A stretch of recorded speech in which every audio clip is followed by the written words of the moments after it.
Halo sobat sekalian, selamat datang di channel ini. Chapter 393 sudah rilis dan di chapter kali ini kita akhirnya melihat lagi posisi hero mulai naik kembali setelah sebelumnya para hero digempur terus oleh desakan villain.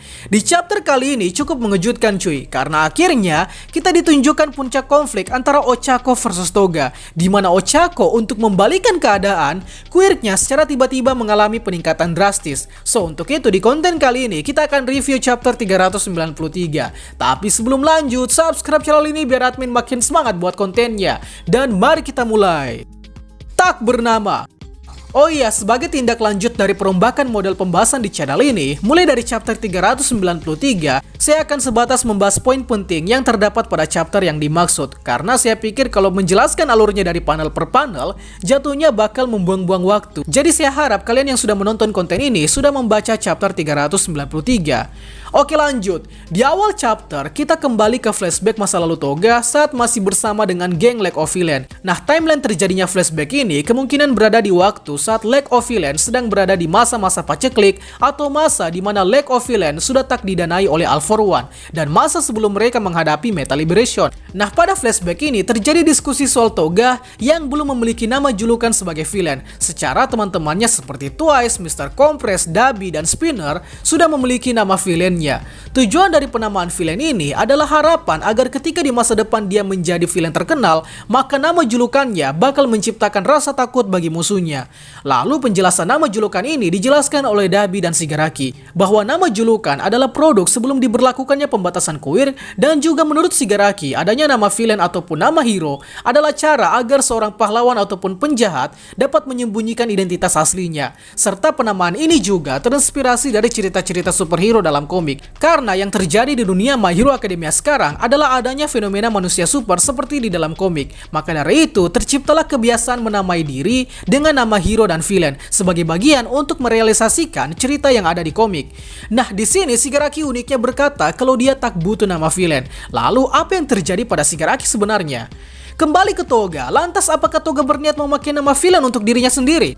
Jawaban Toga adalah tidak. Toga tak berniat memiliki nama villain sama sekali, dan dengan begitu pula berarti nama Toga sendiri ditetapkan sebagai nama villain sekaligus nama aslinya. Ini kasusnya sama seperti Soto, di mana Soto memilih nama hero-nya sama dengan namanya sendiri. Maximum Zero Gravity.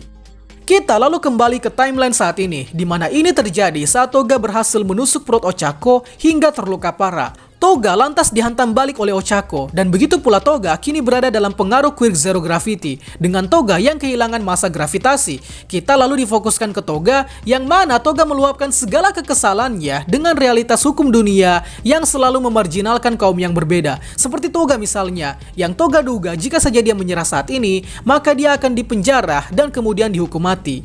Oke, ini adalah kasus yang baru terdengar, bahwa ternyata ada villain yang dihukum mati atas tindakan kriminalnya. Sebab kita tahu kalau hukum di universe My Hero Academia sendiri tidak memperbolehkan untuk membunuh villain. Seperti contohnya si All For One, yang mana meskipun kejahatannya sudah dilakukan sepanjang sahabat lebih, namun dia hanya berakhir di penjara.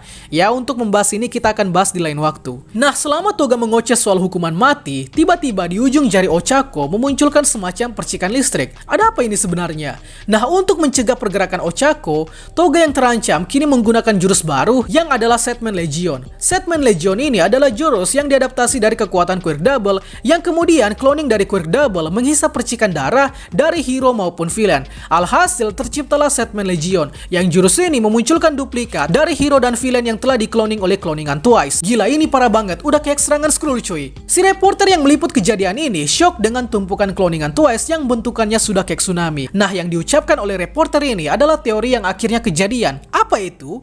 Teori itu adalah teori kiamat quirk, suatu teori yang menduga bahwa quirk nantinya akan terus berkembang hingga tak dapat dikendalikan, dan teori tersebut terjadi pada hari ini. Nah, berbicara soal teori kiamat quirk, teori inilah juga yang menjadi dasar dari Flektorn dari movie 3 yang berencana untuk memusnahkan quirk di seluruh dunia dengan dalih bahwa dia percaya akan teori kiamat quirk. Lebih uniknya lagi, teori kiamat quirk ini dicetuskan sama karakter yang bahkan sudah kita lihat dari chapter 1 My Hero Academia, yang siapa lagi kalau bukan Dr. Ujiko atau Dr. Kyudegaraki. Untuk yang penasaran sama Dr. Ujiko, kita sudah membahasnya. Kembali ke pertarungan, Kenny, Toga, dan ribuan cloningannya terlihat berhamburan di atas langit. Ini pastinya adalah efek dari Zero Gravity. Akhirnya Toga menyerang Ochako dengan Setman Legion. Dapat kalian lihat ribuan cloningan Twice yang telah berubah menjadi hero dan villain tengah menyerbu Ochako yang seorang diri. Gila, parah banget. Untungnya Ochako dapat sigap karena dia memiliki kemampuan bela diri dari magangnya sama Gunhead. Sedikit penjelasan, Ochako ini mendapat banyak sekali pengetahuan saat magang bersama Gunhead, di mana salah satunya adalah ilmu bela diri. Ilmu bela diri dari Gunhead sering sekali dipakai oleh Ochako saat sedang terdesak. Mengingat quirknya yang terbatas menghilangkan gravitasi, maka untuk meningkatkan efektivitas quirknya, Ochako jadi mempelajari ilmu bela diri. Nah, efek dari serangan hand to hand Ochako tadi bukan hanya berfungsi untuk pertahanan, melainkan untuk menghilangkan massa gravitasi lawannya. Lanjut, Ochako pada akhirnya menjelaskan apa isi hatinya selama ini soal Toga. Yang mana Ochako berkata kalau senyuman Toga selalu membuatnya bertanya-tanya, karena bagi Ochako, senyuman Toga adalah senyuman yang sangat tulus. Toga tentunya ke-trigger dengan ucapan Ochako ini, sebab jika melihat di chapter sebelumnya, senyuman Toga selalu ditekan oleh orang sekitarnya yang menganggap senyuman Toga adalah senyuman psikopat. Singkatnya, Ochako berkata ke Toga bahwa ya, dia sudah sering melihat wajah bahagia, namun tidak dengan senyuman Toga. Ochako menganggap bahwa senyuman Toga begitu sempurna hingga membuat Ochako sendiri iri dengannya. Oke, apa maksud yang dikatakan oleh Ochako sebenarnya? Jika kita lihat di salah satu panel, Ochako berkata demikian oleh karena dia melihat Deko yang seringkali senyum dengan menutupi beban hidupnya. Dalam artian, Ochako juga ingin melihat senyuman tulus seperti Toga ada pada senyuman Deko pula. Ya, kita tahu Ochako menyinggung Deko di sini karena banyak hal. Entah itu karena Deko adalah love interest-nya atau karena Deko menanggung beban harapan seluruh pahlawan, sehingga senyuman Deko yang Ochako lihat selama ini bukanlah senyuman yang benar-benar tulus. Jadi dengan perkataan Ochako tadi, Toga akhirnya teralihkan dengan perasaan syoknya bahwa ternyata di dunia yang kejam ini masih ada segelintir orang yang menganggap bahwa senyumannya adalah yang sempurna. Dengan Toga yang teralihkan, maka inilah kesempatan untuk Ochako membalikan keadaan, di mana Ochako mengaktifkan kekuatan baru dari Quirk Zero Gravity. Quirk Zero Gravity terlihat memunculkan semacam bola-bola listrik yang menyebar ke seluruh cloningan Twice. Akibatnya seluruh cloningan Twice kini melayang ke atas langit, bahkan tanpa disentuh oleh Ochako itu sendiri. Gila, ini keren parah. Sedikit penjelasan, jadi sebenarnya memang counter dari cloningan Twice ini adalah kekuatan yang dapat mengendalikan tubuh seluruh cloningan. Katakanlah seperti kekuatan telekinesis. Dan sebelumnya ini sudah dikode oleh Bang Hori oleh aksi Inasa di beberapa chapter sebelumnya, di mana Inasa menyapu bersih cloningan Twice dengan kekuatan angin puyuh.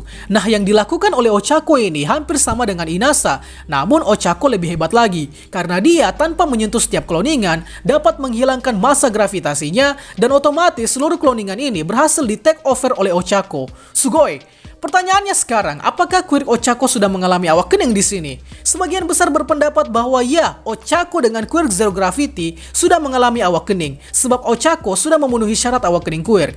Toga yang sudah tak berkutik kini hanya bisa pasrah dan menangis karena hati kecilnya berhasil diacak-acak oleh ucapan Ochako tadi. Terakhir, Ochako mengajak Toga untuk berbicara dua mata dengan Ochako yang akan bersedia memberikan semua darahnya untuk Toga seorang. Chapter 393 ditutup dengan Ochako yang ingin mengobrol masalah percintaan dengan Toga. Ya, biasalah, ini adalah langkah damai dengan cara yang sederhana. Dan di panel akhir kita melihat gambaran Ochako bocil yang menawarkan darahnya untuk dihisap oleh Toga. Dan chapter 393 pun selesai. Chapter yang akhirnya panjang dibuat oleh Bang Hori. Setelah sebelumnya di beberapa chapter cukup ringkas, tapi kini seakan Bang Hori sudah mengaktifkan mode plus ultranya. Bagaimanapun kondisinya, kita berharap agar Bang Hori diberi kesehatan. Itulah pembahasan kita pada kali ini. Sanggap apabila ada yang kurang, request juga di kolom komentar untuk pembahasan selanjutnya. Dan akhir kata, see you next time.